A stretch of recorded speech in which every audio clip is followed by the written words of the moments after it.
ఆశ్చర్యమైన కార్యాలను బట్టి దేవునికి మహిమ. దేవుని వాక్యం మనం విందాం.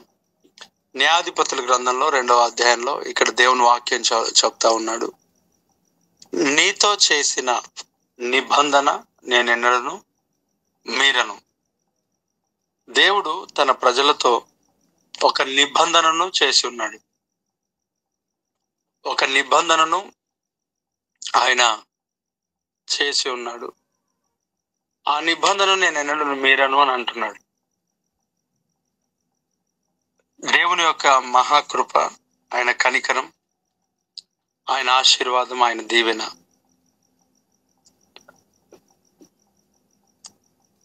మనుషులు నిబంధన చేసుకుంటారు. మనుషులు మాటలు చెప్పుకుంటారు. మనుషులు ఎన్నో మాటలు ఇస్తూ ఉంటారు. కానీ ఆ మాటలు ఏవి కూడా నెరవేర్చరు. అనేక సందర్భాల్లో అప్పులు తీసుకునేవారు చాలా మంది ఉంటారు. అప్పులు, డబ్బు తీసుకోవడం, ఎన్నో నిబంధనలతో వారు డబ్బులు తీసుకోవడం అనేది చేస్తారు. ఎన్నో నిబంధనలు,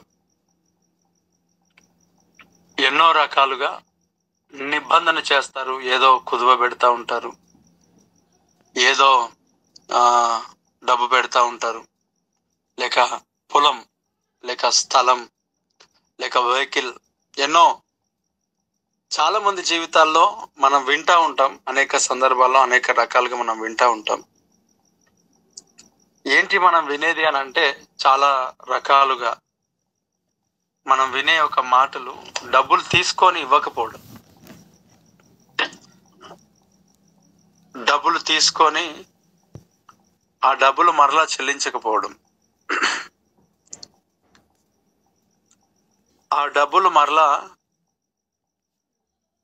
ఇవ్వకపోవడము, అదొకటే కాకుండా మరలా రిటర్న్ తిట్టడం కానీ, ఇష్టానుసారంగా మాట్లాడడం కానీ, బ్లేమ్ చేయడం కానీ, లేక గొడవ పడడం కానీ చేస్తూ ఉంటారు. దేవుని బిడ్డలారా,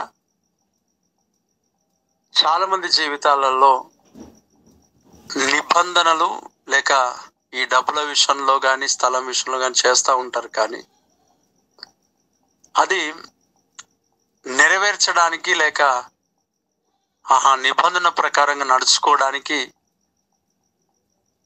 ముందుకు సాగలేరు. చాలా మంది అలా వెళ్ళకుండా ఆగిపోతూ ఉంటారు. డబ్బుల విషయంలో చాలా మంది ముందుకు సాగరు. తీసుకుంటారు, తీసుకున్నంతగా వాళ్ళు ముందుకు వెళ్ళలేరు. తీసుకున్నట్లుగా వారు ముందుకు సాగలేరు. నేను కొందరిని చూశాను, డబ్బులు తీసుకునేటప్పుడు చాలా ప్రేమతోనే తీసుకుంటారు, కానీ ఇచ్చేటప్పుడు చాలా భయంకరంగా గొడవలు, సమస్యలు, ఇబ్బందులు అనేటివి చేసుకుంటూ ఉంటారు. నార్మల్గా కాదు, చాలా ఎక్కువగానే. తీసుకునేటప్పుడు సంతోషంగా ఉంటారు, కానీ ఇచ్చే టైంలోనే చాలా సరి అయిన స్థితిలో వెళ్ళరు, కరెక్ట్గా ముందుకు సాగరు. తీసుకునేటప్పుడు ఓకే, కానీ ఇచ్చేటప్పుడు మాత్రం ఖచ్చితంగా వాళ్ళు కొన్ని సందర్భాల్లో కొంతమంది డబ్బులు తీసుకున్న తర్వాత ఇచ్చిన డేట్ లేక టైం అయిపోయిన తర్వాత ఆ అమౌంట్ ఎవరైతే ఇచ్చారో వారు కాల్ చేస్తూ ఉంటే కాల్ లిఫ్ట్ చేయరు. అంత మాత్రమే కాకుండా, కాల్ లిఫ్ట్ చేయకపోవడమే కాకుండా, కాల్ వస్తూ ఉంటుంటే వీడొకడు అని మాట్లాడడం. రెండవదిగా, నేను ఎక్కడైనా పారిపోతున్నానా, ఇక్కడే ఉంటున్నాను కదా అన్ని డైలాగ్స్ వస్తాయి, కానీ అమౌంట్ రాదు. చూడండి, సరే పరిస్థితులు బాగలేవు అన్నప్పుడు మనం చెప్పాలి ఖచ్చితంగా, కానీ గుణగాల్సిన అవసరం లేదు. తప్పుగా మనం మాట్లాడుకోవాల్సిన అవసరం ఏం లేదు. దాన్ని ఎక్స్ప్లెయిన్ చేయాలా, దాన్ని మనము తెలియచేయాలా, అర్థమయ్యేటట్లుగా మాట్లాడాలా. ప్రియులారా, చాలా మంది జీవితాల్లో అవసరము తీరేంత వరకు మాత్రం చాలా ప్రశాంతంగా, చాలా తగ్గింపుతో, చాలా దయాళుత్వం, చాలా మంచి గుణ లక్షణములు కలిగి ప్రవర్తిస్తూ ఉంటారు. ఎప్పుడైతే అవసరత తీరుతుందో అప్పుడు అసలు ఎవరిని కూడా పట్టించుకోరు. అలాగే నిబంధనలు అనేకములైనవి చేస్తూ ఉంటారు చాలా మంది నిబంధనలు. కానీ ఆ టైం, ఆ డేట్, ఆ సమయం అయిపోగానే వారు చాలా మంది జీవితాలు అలాగా ముందుకు సాగకుండా ఆగిపోతూ ఉంటారు.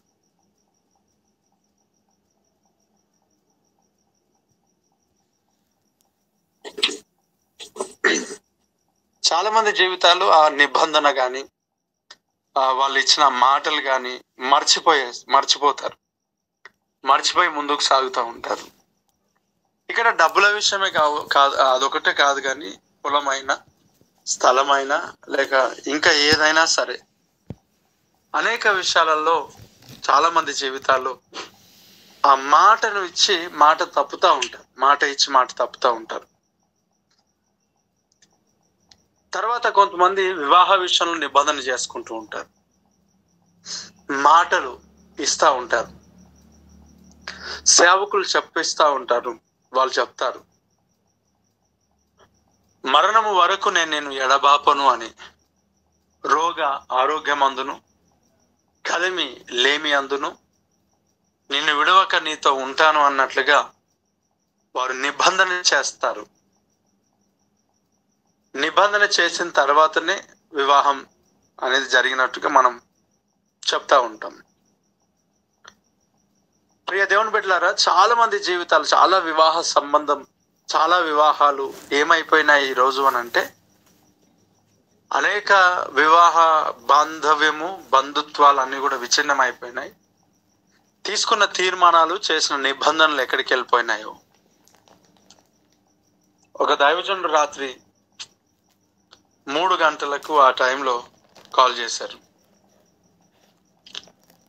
3 గంటలకు ఆ టైంలో కాల్ చేసి 2 గంటలకు ఆయన చాలా అనారోగ్యంతో ఫోన్ చేశాడు. ప్రార్థన చేశాడు. ప్రార్థన చేసినప్పుడు దేవుడు కొన్ని చెప్పాడు, కొన్ని తెలియజేశాడు ఆయనకు చెప్పమని.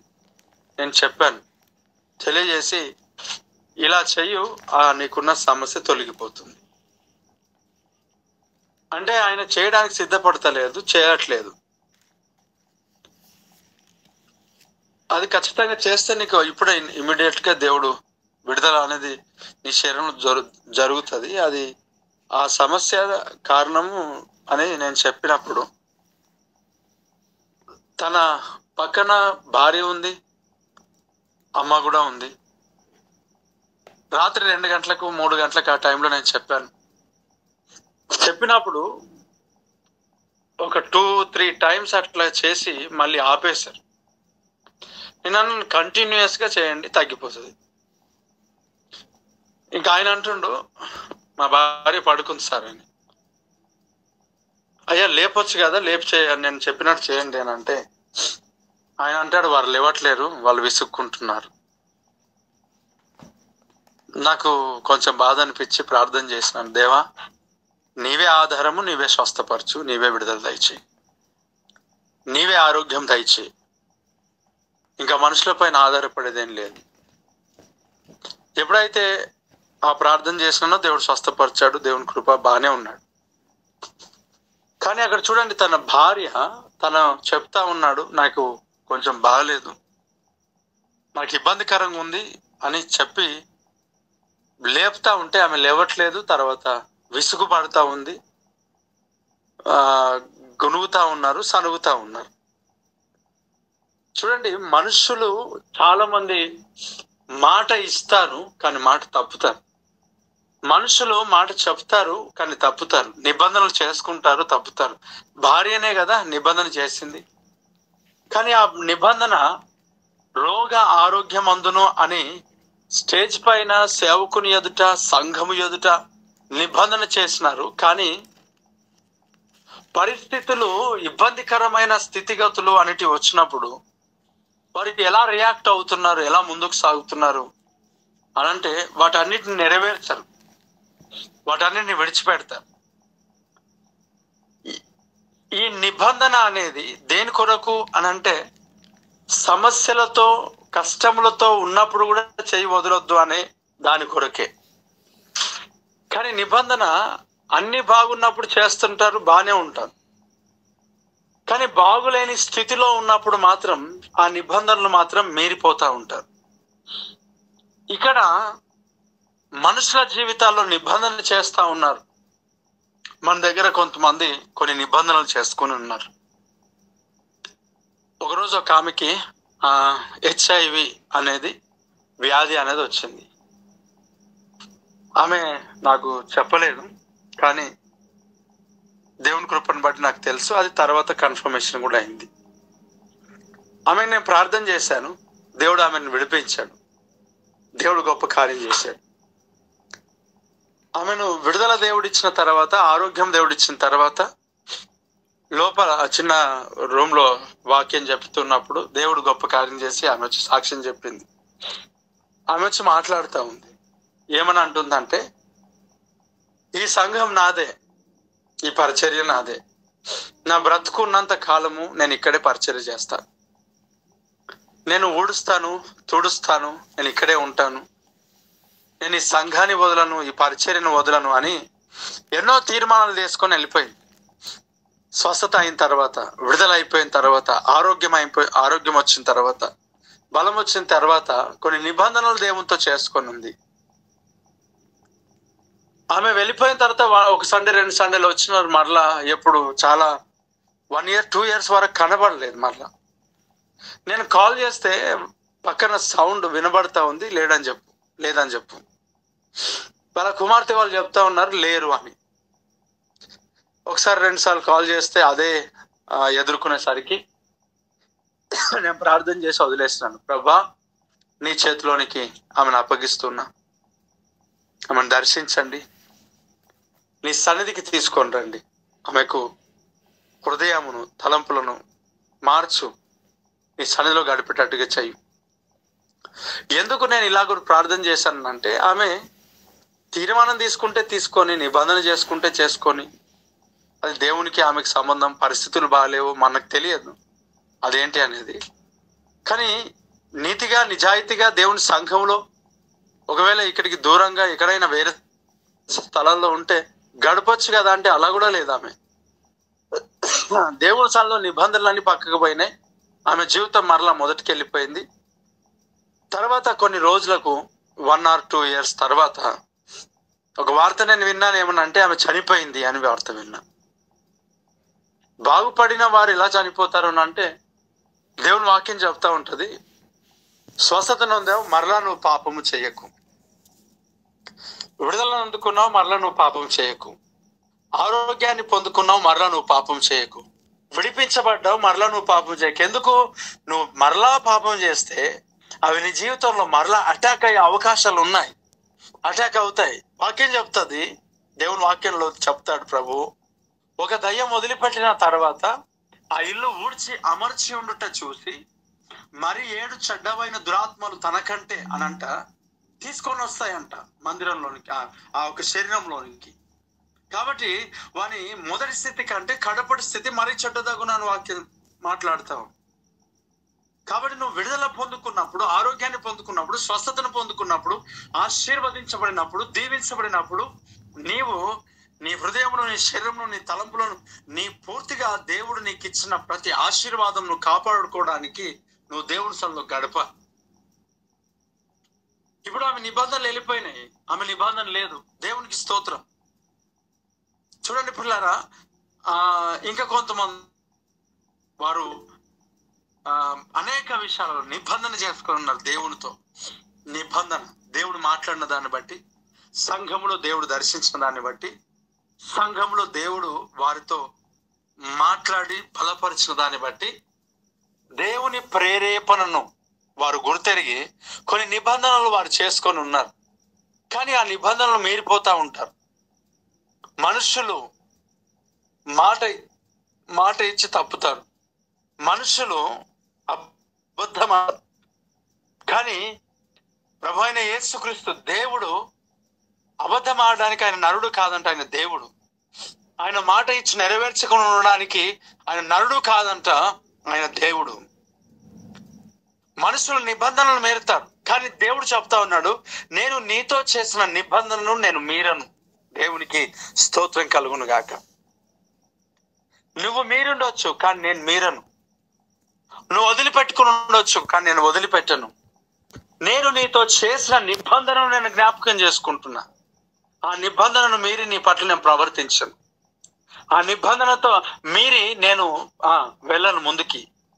దేవుని బిడ్డలారా, నిబంధన అనేది చాలా గొప్పది. దేవుడు నీతో చేసిన ఆ నిబంధనను ఆయన ఎప్పుడు కూడా మీరకుండా ఆ నిబంధన కొరకు ఆయన కట్టుబడి పనిచేసేవాడై ఉన్నాడు. నీ జీవితంలో ఏదైతే నిబంధన చేస్తాడో ఆ నిబంధనను దేవుడు ఎన్నటికీ మర్చిపోలేదు, ఎప్పుడూ మర్చిపోడు. ఆయన నీతో నిత్య నిబంధన చేసి ఉన్నాడు. ఆయన నీతో ఒక కవనెంట్, ఒక నిబంధన దేవుడు చేస్తున్నాడు. చూడండి ప్రియులారా, దావీదుకు దేవుడు చేసిన నిబంధనను బట్టి, దావీదుకు దేవుడు మాట ఇచ్చిన దాన్ని బట్టి, దావీదుతో మాట్లాడిన నిబంధన చేసిన దాన్ని బట్టి, దావీదు యొక్క సింహాసనము తరతరములుండును అని మాట్లాడడం బట్టి దేవుడు ఇక్కడ చూడండి, ఇశ్రాయేలీయులు ఒక గుంపుగా ఉండి, యూదా దేశము ఒక గుంపుగా ఉన్నారు, బెన్యామీనీయులు. ఇదొక అంటే రెండు గుంపులు. సొలొమోను తర్వాత రాజ్యము డివైడ్ అయిపోయింది, రెండుగా చీల్చబడింది. ఇప్పుడు రెండుగా చీల్చబడిన తర్వాత ఇశ్రాయేలు రాజులు మారుతూ వస్తున్నారు. వారి యొక్క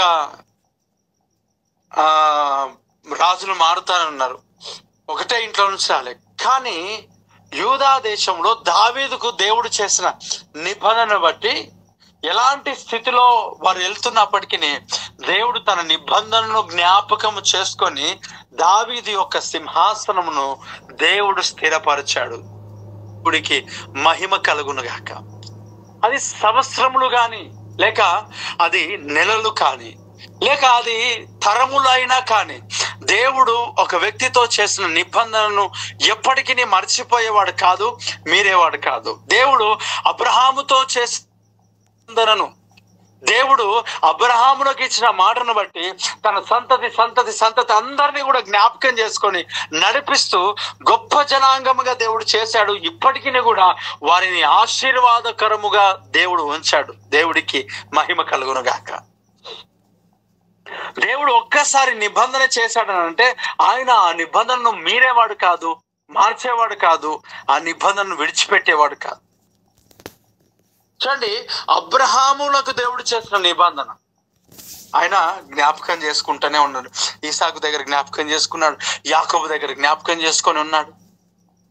తన కుటుంబస్తులను, తన ఒక కడుపున పుట్టిన వారిని, దేవుడు వారి పిల్లలందరినీ కూడా అబ్రహాముతో చేసిన నిబంధనను జ్ఞాపకం చేసుకొని ఇప్పటికీ కూడా అబ్రహాము యొక్క ఆశీర్వాదమును బట్టి అదిగో అక్కడ నడుస్తూనే ఉన్నారు. ఇంకా అబ్రహాము యొక్క అకార్డ్ అని, సమాధానం అని, అబ్రహాం కవనెంట్ అని ఇస్రాయేల్ దేశము అలాగే చుట్టుపక్కల అరేబియా దేశస్తులు అందరూ కలిసి కొన్ని నిబంధనలు చేసుకోవడానికి, పీస్ డీల్ చేసుకోవడానికి సిద్ధపడి ఆ టైంలో పీస్ డీల్ చేసుకున్నారు ఒకప్పుడు. అంటే చూడండి, అబ్రహామును బట్టి వారు దీవించబడ్డారు. ఎందుకంటే దేవుడు ఆ వాగ్దానమును లేక ఆ నిబంధనను జ్ఞాపకం చేసుకొని ఉన్నాడు. దేవుడు అనేక సందర్భాల్లో చెప్తా ఉన్నాడు, నా నిబంధనను జ్ఞాపకం చేసుకొని ఉన్నాను, నా నిబంధన నేను జ్ఞాపకం చేసుకుంటున్నా. చూడండి, ఇశ్రాయేలీలు ఐగుప్తు దేశంలో ఉన్నప్పుడు దేవుడు యాకోబుతో దేవుడు చేసిన నిబంధనను జ్ఞాపకం చేసుకొని 400 సంవత్సరాల తర్వాత వారి మొరను దేవుడు విని వారి కన్నీటిని చూసి దేవుడు చేసిన నిబంధన జ్ఞాపకం చేసుకొని ఆ నిబంధన మీరకుండా ఆ ఐగుప్తులో ఉన్న ఇశ్రాయేలు ప్రజలను దేవుడు బయటికి తీసుకొని వచ్చాడు. నిబంధనను మనం మర్చిపోతాం, కానీ దేవుడు మర్చిపోడు. దేవుడు వాక్యం చెప్తా ఉన్నాడు. ఈ రోజు నీతో ప్రభు స్పష్టంగా మాట్లాడుతున్నాడు, నేను నీతో చేసిన నిబంధనను నేను మీరను. దేవుడికి స్తోత్రం. నువ్వు మీరిండొచ్చు, నువ్వు మర్చిపోయి ఉండొచ్చు, లేక నువ్వు వదిలిపెట్టిండొచ్చు, నీవు ఎన్నో సంవత్సరాలకు ఎన్నో నిబంధనలు దేవుడితో చేసి ఉండొచ్చు. 31 వస్తే December 31 వచ్చింది అనుకోండి, ఎన్నో నిబంధనలు, ఎన్నో దేవునితో మాటలు, ఎన్నో తీర్మానాలు మనం తీసుకొని ఉంటాం. అవన్నీ మన జీవితంలో సాగుతున్నాయనంటే ఏమో మనకు తెలియదు. కానీ నీ నిబంధనలు మర్చిపోయి ఉండొచ్చు, నీ నిబంధనను నువ్వు మీరిండొచ్చు. కానీ దేవుడు నీతో చెబుతున్న మాట ఏమనంటే, నా నిబంధనను, నీతో చేసిన నా నిబంధన ఏదైతే ఉందో అది నేను మీరి నేను నీకు వ్యతిరేకంగా చేసేవాడిని కాదు, నీతో చేసిన నిబంధనను నేను జ్ఞాపకం చేసుకుంటాను అని దేవుడు నీతో స్పష్టంగా మాట్లాడుతున్నాడు. ఈ రాత్రికాల సమయంలో ఏ స్థితిలో, ఎక్కడ, ఏ ప్లేస్ లో, ఏ పరిస్థితులలో నువ్వు వాక్యాన్ని వింటున్నావో నీకు తెలుసు. నువ్వే స్థితిలో ఉన్నావో నాకు తెలియదు. కానీ దేవుడు చెప్తా ఉన్నాడు, నీతో దేవుడు ఏదైతే నిబంధన చేశాడో దాన్ని మీరడు అని అంటే దేవుడు దాన్ని మీరకుండా నీ జీవితాలను దేవుడు ఆశీర్వదించేవాడై ఉన్నాడు, లేక దీవించేవాడై ఉన్నాడు, లేక బలపరిచేవాడై ఉన్నాడు. అన్ని విషయాల్లో కూడా దేవుడు ఆ నిబంధనను జ్ఞాపకం చేసుకొని నీ జీవితంలో ఉన్నత స్థితిలోనికి తీసుకువెళ్ళే దేవుడై ఉన్నాడు. ఆయన నిబంధన చాలా గొప్పది, ఆయన కవనెంట్ అనేది చాలా గొప్పది. నిబంధనకు కట్టుబడి నడిచేవాడు. నీతో ఏ నిబంధన చేశాడు పిల్లరా? మనందరితో యేసుక్రీస్తు ప్రభు క్రొత్త నిబంధన ఒకటి చేశాడు. దేవునికి మహిమ కలుగును గాక. క్రొత్త నిబంధన చూడండి, ఆయన మనకు ఒక క్రొత్త నిబంధనను చేశాడు. ఆ యేసుక్రీస్తు ప్రభు తాను అప్పగింపబడిన రాత్రి రొట్టెను పట్టుకొని ఆకాశమునకెత్తి కృతజ్ఞతాస్తులు చెల్లించింది, మీ కొరకైన నా శరీరం అని చెప్పి, తర్వాత ఒక పాత్రను ఎత్తుకొని కృతజ్ఞతాస్తులు చెల్లించి, ఇది అనేకుల కొరకు చిందింపబడుతున్న నిబంధన రక్తము, క్రొత్త నిబంధన రక్తము అని అన్నాడు. దేవునికి మహిమ కలుగును గాక. ఏంటి ఆ నిబంధన, క్రొత్త నిబంధన రక్తము అంటే అనేకుల యొక్క పాప క్షమాపణ నిమిత్తమై ఇదిగో నేను రక్తమును చెందిస్తున్నాను, నేను రక్తమును కారుస్తున్నాను, నేను రక్తముతో నేను అనేకుల పాపములను కడిగేస్తాను. చూడండి, దేవుని యొక్క రక్తమును ఆశ్రయించిన వాడు ఖచ్చితంగా వారి పాపను క్షమించబడి వారి నిత్య జీవంలోనికి వెళ్తారు. దేవుడు నూతన నిబంధన, క్రొత్త నిబంధన ఆయన రక్తము చేత కడిగి శుద్ధీకరించలేక ఆయన రక్తము చేత చేసిన నిబంధన ఆయన ఎప్పుడు కూడా మీరడు. దేవునికి మహిమ కలుగును గాక. ఆయన నిబంధన మీరి నీ పైనికి ఆయన రాడు. దేవుడికి స్తోత్రం. దేవుడు నీతో మాట్లాడుతున్నాడు, నీ భయంను దేవుడు తొలగిస్తున్నాడు. ఒక అద్భుతమైన ఆశీర్వాద యొక్క సమయం, ఒక ధైర్యంతో కూడిన సమయం. ఇదిగో ఒక తండ్రి నీతో చేసిన నిబంధనను జ్ఞాపకం చేసుకునే సమయం ఇది. దేవుడు నిన్ను దర్శిస్తున్నాడు ఈ రాత్రి. నిజమే ప్రియులారా, ఇదిగో మోషేను దేవుడు ఇదిగో ఆ దారిలో దేవుడు ఆ మోషేతో చేసిన లేక తన పితరులతో చేసిన నిబంధన ఏదైతే ఉందో ఆ నిబంధన ఆయన అక్కడ జరగలేదు కాబట్టి ఆ మార్గంలో మోషే చంపబడే సమయం వచ్చినప్పుడు సిపోరా తన కుమారుని యొక్క సున్నతి చేసినప్పుడు దేవుడు ఆయన నిబంధనను జ్ఞాపకం చేసుకొని ఆయన నిబంధన మీరకుండా మోషేను చంపకుండా ఆ దూత వెనుకకి వెళ్ళిపోయినట్టుగా మనం చూస్తాం. దేవుడికి మహిమ కలుగును గాక. హల్లెలూయా. చూడండి, అక్కడ మోసే చచ్చిపోవాలి, అసలు ఆ అరణ్యంలో మోస చచ్చిపోవాలా.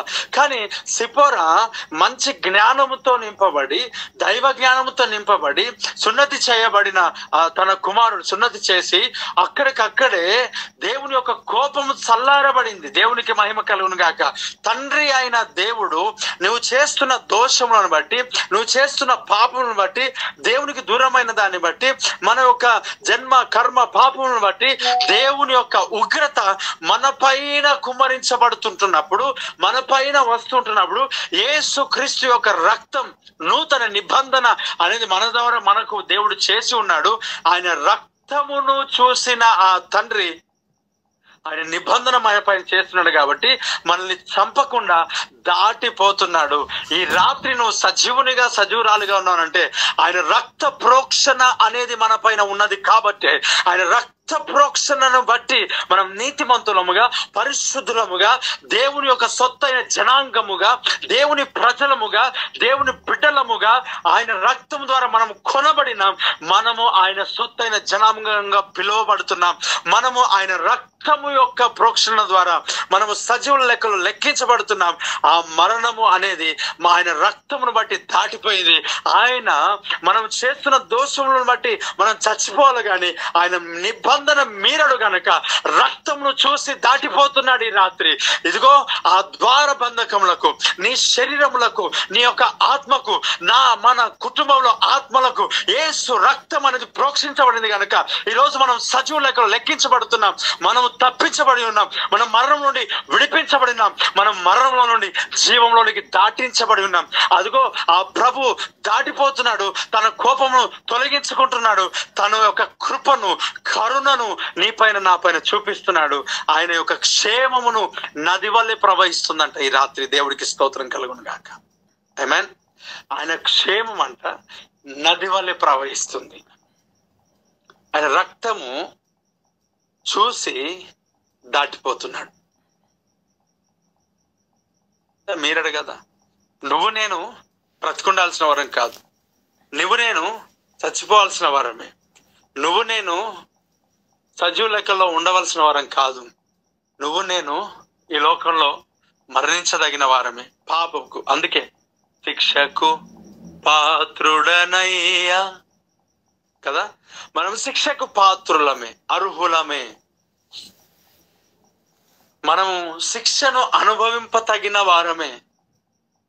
కానీ మన శిక్షను అంతటిని దేవుడు తొలగించాడు. దేవునికి మహిమ కలుగును గాక. క్రొత్త నిబంధన ప్రభు మన కొరకు చేసి ఉన్నాడు. నూతన నిబంధన. ఎస్, యేసు రక్తము ద్వారా నిబంధన చేస్తున్నాడు. ఆ నిబంధన మీరని దేవుడు ఈరోజు మీరకుండా నన్ను నిన్ను సజీవ లెక్కల్లో లెక్కిస్తూ ఉన్నాడు. మనం నశించిపోయిన వారం కాదు, మనం జీవములోనికి దాటి ఉన్న వారమై ఉన్నాం. Praise the lord. Hallelujah. Thank you lord Jesus. భయపడాల్సిన అవసరం లేదు. ఆయన తన నిబంధన మీరడు. ఆయననే తన రక్తంలో కడిగి శుద్ధీకరించి ఏమన్నా నమ్మి బాప్తిసం పొందిన రక్షింపబడును. ఎస్, నిబంధన రక్తముతో నిబంధన. ఆయన ఎందుకు నువ్వు రక్షించకుండా ఆగడు. ఎందుకంటే ఆల్రెడీ ఆయన నిబంధన చేశాడు. నీ క్రియలను బట్టి చూస్తే నిన్ను చంపాలి, నీ క్రియలను బట్టి చూస్తే నువ్వు నరకానికి వెళ్ళాలి. కానీ ఆయన నిబంధన నీతో చేస్తున్నాడు కదా, నమ్మి బాప్తిసం పొందినవాడు రక్షింపబడతాడని. ఎస్, దేవుని యొక్క కృప చేత నువ్వు నింపబడినావు. You are saved. అంతే. దేవుడికి స్తోత్రం కలుగును గాక. నువ్వు నమ్మినావు, రక్షింపబడ్డావు. నేను నమ్మి ఉన్నాను, రక్షింపబడ్డాను. దేవుడు ఈ నిబంధన దాటి వెళ్తాడని అంటే అస్సలు వెళ్ళడు. ఎందుకనంటే ఆయనే చెప్తున్నాడు, నేను నీతో చేసిన నా నిబంధనను మీరను. దేవుడికి స్తోత్రం. మీరడు. అంతే. నువ్వు మీరినావు, నువ్వు విడిచిపెట్టావు, నువ్వు తృణీకరించావు, నువ్వు వెళ్ళిపోయినావు. కానీ నేను మాట మీద నిలబడతాను. నేను నరుడను కాదు, నేను దేవుడను. Praise the lord. నేను అబద్ధం ఆడను. ఎస్, నిబంధన జ్ఞాపకం చేసుకుంటాడు. నిబంధన మీరకుండా దేవుడు ఆయన పని చేస్తాడు. ఈ రాత్రి మనము శిక్షకు అర్హులమే, పాత్రులమే. కానీ నిబంధన మీరట్లేడు ఆయన. Praise the lord. కొత్త నిబంధన మనతో చేశాడు. మన శిక్ష ఆయన భరించున్నాడు. మన పాపములను ఆయన మోసి ఉన్నాడు. మన శాపమును ఆయన తొలగించి ఉన్నాడు. మన శాపమును ఆయన అనుభవించి ఉన్నాడు. ఈ రాత్రి ఈ మాటలు వింటున్నా ప్రియ దేవుని బిడ్డలారా, నీ శాపమంతా దేవుడే మోసాడు. నీ పాపమంతా ఆయన తొలగించి ఉన్నాడు. నీ పాపం సంపూర్ణంగా ఆయన తొలగించి ఆయన రక్తంలో కడిగి శుద్ధీకరించి ఉన్నాడు. అదే ఆయన నిబంధన చేసి ఉన్నాడు నీతో. ఆ నిబంధన ఆయన మీరడంట. నువ్వు నిత్య జీవమునకు వారసుడవు. దేవుడు నిన్ను నన్ను సజీవ లెక్కలు ఎక్కించాడు. దేవుని బిడ్డలారా, దేవుడు నిబంధన చేశాడు ఇశ్రాయేలులతో. ఈ యొక్క రక్తం, గొర్రెపిల్ల యొక్క రక్తం ఆ ద్వార బంధకములకు పెట్టండి.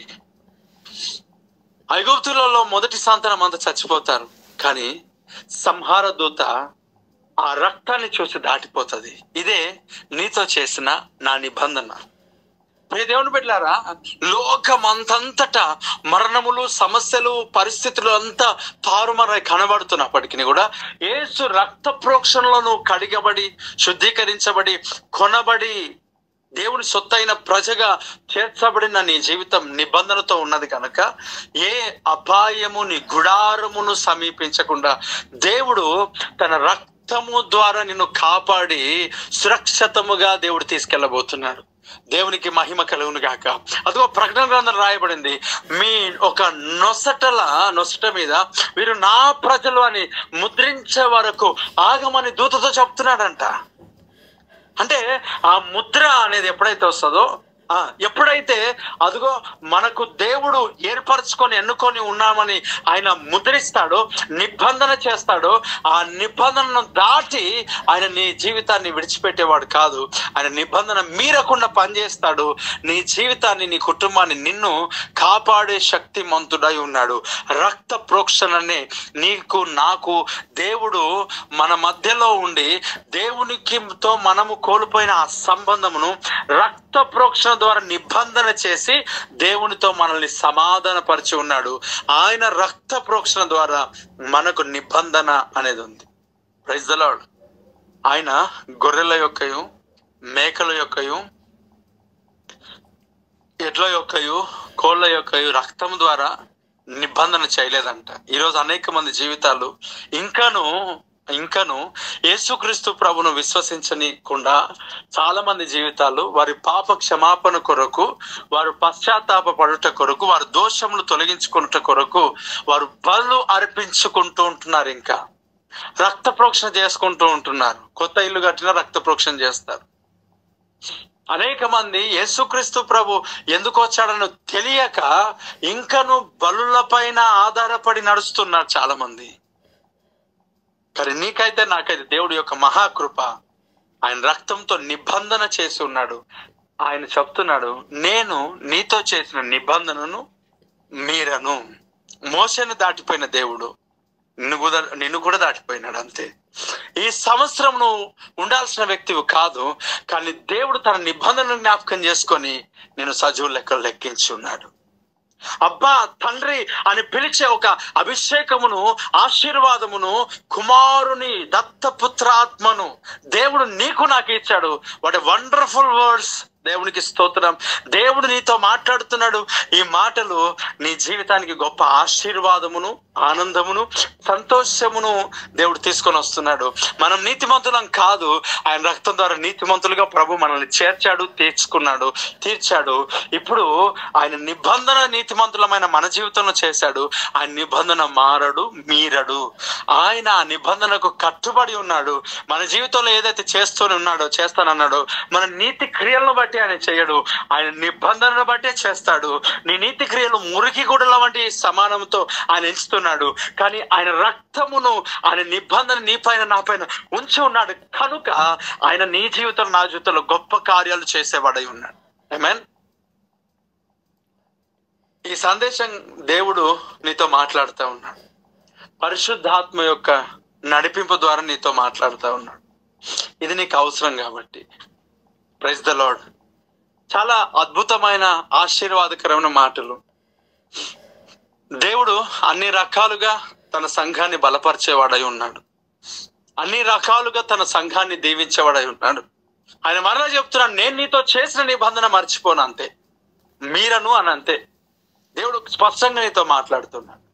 నువ్వు ఎవరైనా సరే, ఏ స్థితిలో ఉన్నా సరే, నీతో ప్రభు క్రొత్త నిబంధన చేస్తున్నాడు కదా, ఆ నిబంధన మర్చిపోడు. ఆయన అంటున్నాడు, నా శరీరము తిని నా రక్తము త్రాగువాడు నిత్య జీవము కలిగిన వాడు, వానికి మరణం లేదు. ఈ లోకంలో మరణించిన వాణిని నేను అంచెదినంలో మారిని తిరిగి లేస్తాడు. ఆ తిరిగి లేచిన వాడు మరలా ఎప్పటికీ కూడా మరణించాడు. ఆయనకు నిత్య జీవముని ఇస్తున్నాను అని చెప్తున్నాడు. ఆమేన్. నా రక్తము తాగి శరీరం తినువాని యొక్క జీవితంలో నిత్య జీవం ఉంటుందని వాగ్దానం చేస్తా ఉన్నాడు. అదే ఆయన నిబంధన. మరణము అనేది ఉండదు అంటున్నాడు. ఇశ్రాయేలీయులు ఆ మన్నాను తిరిగి కూడా నశించిపోయినారు, కానీ నా శరీరము తిని రక్తము త్రాగువాడు జీవము గలవాడు అంటున్నాడు. Yes, this is the covenant. Praise the lord. Hallelujah. ఇది ఒక క్రొత్త నిబంధన నీతో చేసినాడు. నీవు సజీవుడు, సజీవురాలు, నీకు మరణం అనేది లేదు. దేవుడు ఆ మరణపు ముళ్ళును మన జీవితంలో విరిచివేశాడు. మరణంలోకున్న ఆ ముళ్ళు పాపమే. ఆ పాపమునకున్న ఆ ఒక ఆధారము ధర్మశాస్త్రమే. ఆ ధర్మశాస్త్రమునంట యేసుక్రీస్తు యొక్క శరీరములో నెరవేర్చబడింది, కొట్టివేయబడింది. నూతన కృప దేవుడు నీకు ఇచ్చాడు. నీ జీవితమును దేవుడు ఆశీర్వాదకరంగా మార్చాడు. బ్రాహ్షల్ దెఖిమా రహస్తుకుల రబ రెహెషలబ. ఆయన రక్తము ద్వారా నీతిమంతులం. ఆయన రక్తం. ప్రభా, నీ రక్తం మా పైన ఉంచినందుకు స్తోత్రం. నీ రక్త ప్రోక్షణ మాకు ఇచ్చినందుకు స్తోత్రం. మేము నీతిమంతులం కాం, నీ రక్త ప్రోక్షణను బట్టి మేము నీతిమంతులం. ప్రభా, మేము పరిశుద్ధులము కాము, నీ రక్త ప్రోక్షణ బట్టి పరిశుద్ధులం. యోల్ రమాషల్ రకాబాకస్తోలబా. నీ ఇచ్చిన ధన్యతను బట్టి నీకు వందనాలు, ఇచ్చిన ఆధిక్యతను బట్టి నీకు స్తోత్రం. మమ్మల్ని శుద్ధీకరించినందుకు స్తోత్రం. పరలోక రాజ్య నివాసులుగా, వారసులుగా మమ్ములను చేసినందుకై నీకు మహిమ చెల్లిస్తున్నాం. దేవా, మేము నీ ప్రజలం. దేవా, మేము నీ బిడలముగా, నీ ప్రజలముగా మమ్మల్ని చేసుకున్నారు. నీకు వందనాలు. మాతో నూతన నిబంధన మీరు చేశారు. ఆ నిబంధన మీరకుండా మాకు మీరు ఆశీర్వదిస్తున్నారు. దాన్ని బట్టి నేను స్తుతిస్తున్నాం. నీతో మాతో చేసిన నిబంధన మీరను అన్నావు, అందుకే మీరకుండా మమ్మల్ని ఆశీర్వదిస్తున్నావు, మమ్మల్ని దీవిస్తున్నాం. మేము ధర్మశాస్త్రం కింద లేం తండ్రి, మేము నూతనమైన కృప కింద ఉన్నాం. ఆ కృప క్రిందకి మీరే మమ్మల్ని తీసుకొని వచ్చారు. ఆ రక్తంతో మమ్మల్ని కడిగి శుద్ధీకరించి నడిపిస్తున్నారు. నీకు వందనాలు చెల్లిస్తున్నాం, నిన్ను స్తుతిస్తున్నాం. రబా కతుల్ రిహాషల్ రహస్తుకుల రబా. నీ గొప్ప ఆశీర్వాదాన్ని బట్టి నీకు వందనాలు, నీ గొప్ప దీవెనను బట్టి నీకు స్తోత్రం. అయ్యా, నీకే మహిమ చెల్లిస్తున్నా. దేవానికే స్తోత్రాలు ప్రభా.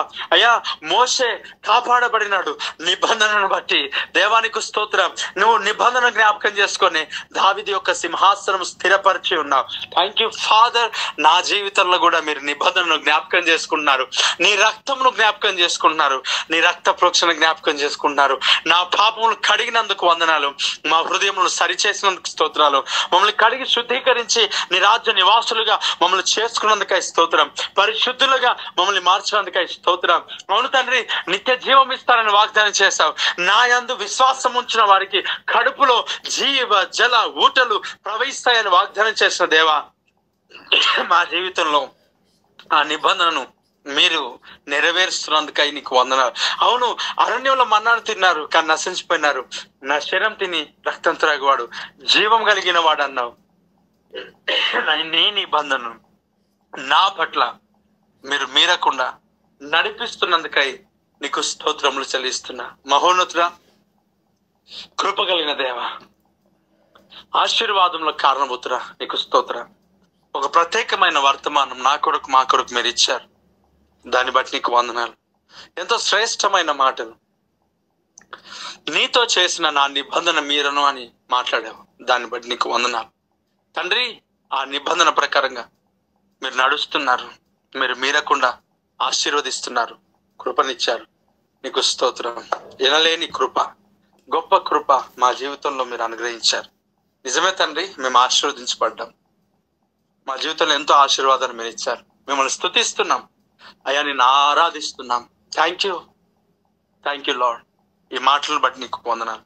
స్తుతిస్తూ ప్రార్థిస్తున్నాం. ఈ మాటలు ప్రతి ఒక్కరి జీవితంలో ఫలభరితంగా మార్చి మహిమను అందుకోమని యేసు నామములో అడుగుచున్నాం తండ్రి. ఆమేన్, ఆమేన్. ఈ మాటలు ప్రతి ఒక్కరి జీవితంలో ఫలభరితంగా మార్చబడును గాక. ఈ సమయాన్ని నడిపించిన